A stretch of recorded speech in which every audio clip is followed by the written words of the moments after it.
So this is the third short. So this one is interesting. I've noticed every time Wallace and Gromit are always sort of working class. They're always looking for money and a job, despite that they could go to the moon in the first one.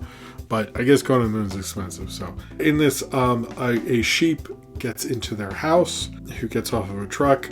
They take the sheep, they don't see the sheep, but they see someone's eating their food.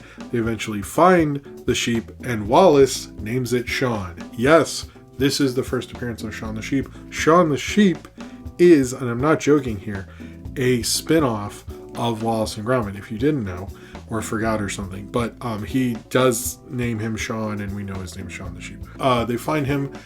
They are window washers. They meet this woman who's selling yarn and wool, who Wallace likes a lot. They start taking on a relationship. There's another dog that she has, and that dog sort of gets Gromit, takes the fall for them stealing. This wool lady is stealing all these sheep when there's a wool shortage, and Wallace basically takes the fall for her, for the other dog, sorry, and actually goes to jail and it goes on trial, but then Wallace gets Gromit out with the sheep, and they, do all this stuff. This is part of the tape I had and watched a lot of times of the first three shorts. I will be honest, I actually forgot a lot of this. And I think it is the worst of the three. But I think the technical advancements in this are fairly impressive, particularly the end chase scenes. Like, there's technical stuff they couldn't have done in the other shorts. They're basically doing like what any filmmaker does when they make sequels like this. They want to show off more of what they can do. They want to put more advancements in it. It's still a very good short. I really do like it a lot. But do I like it as much as Wrong Trousers? Not really. Do I like it as much as Big Day Out?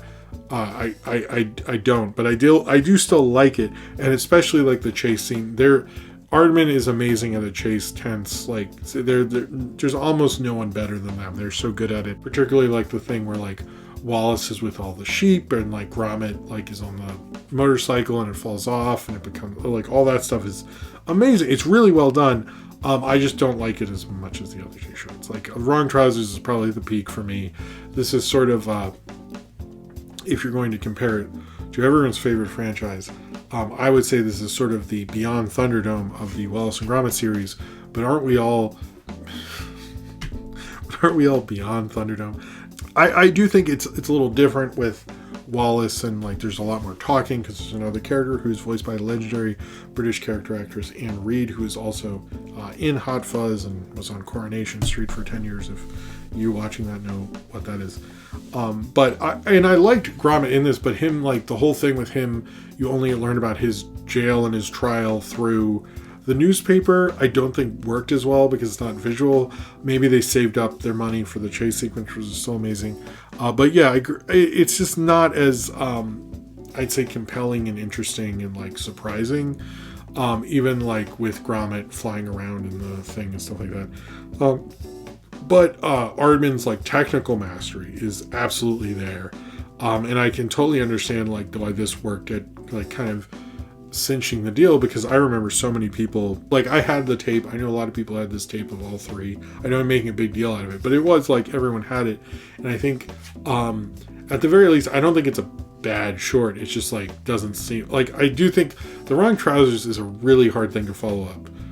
It's probably one of the greatest stop motion animated shorts of all time.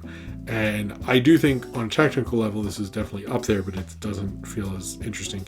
And there are some twists and turns, but it almost feels like what they wanted to do, like what they wanted to do with The Grand Day Out. Like when I talked about how they wanted to do all this stuff with like, have all these Star Wars references and have all this crazy stuff, but they didn't have the money or time, or they didn't know how to do that then.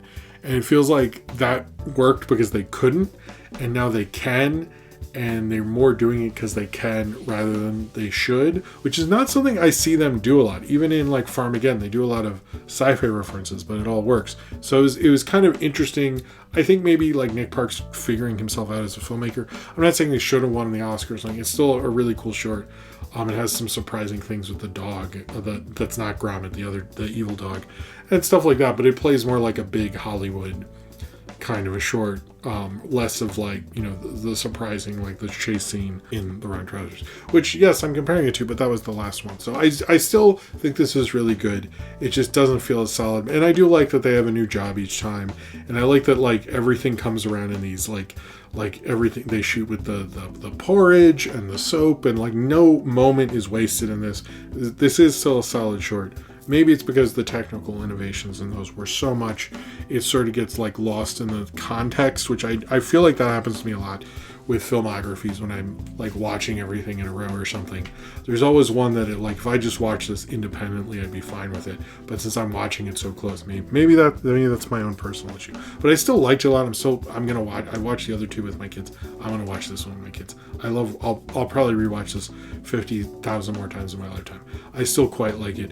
But I am a little critical of the trial thing. I think it would have been more fun to watch Gromit on trial, but maybe you needed more like voice actors and stuff like that. And I think Anne Reid's chemistry with Wallace, or the actor Peter Sallis, really worked very well. This is probably one of the most dialogue, and they were able to get that to work very well and like kind of have twists and turns and stuff. It does show kind of more of like what Aardman would become, like with Chicken Run and the other Shaun the Sheep stuff, but I think they refine it better. This is sort of maybe more of like a more messy narrative than those would, but they definitely, I think, learned from it. Like, they would not, this wasn't like, let's just show off our technical prowess. They're definitely more of a storytelling thing all throughout. Like, I've actually never really thought this about them before. So I was kind of surprised thinking that this time. But it's still a great short. It's still really wonderful. Maybe I'm talking too much shit here. I still think it's amazing. It should win its Oscar. It was still a very fun, amazing experience, but it just didn't feel maybe as inventive, but maybe that wasn't the point, and maybe I shouldn't be so on it. I should not consider it such a close shave, because it is a great short. It is a lot of fun. It does have twists and turns. It is very, even though it's a little messy narrative, very tight, but yeah, maybe it's the weakest of the first three shorts, but it's still a Wallace and Gromit short, and there's nothing that's going to be wrong with those two coming together.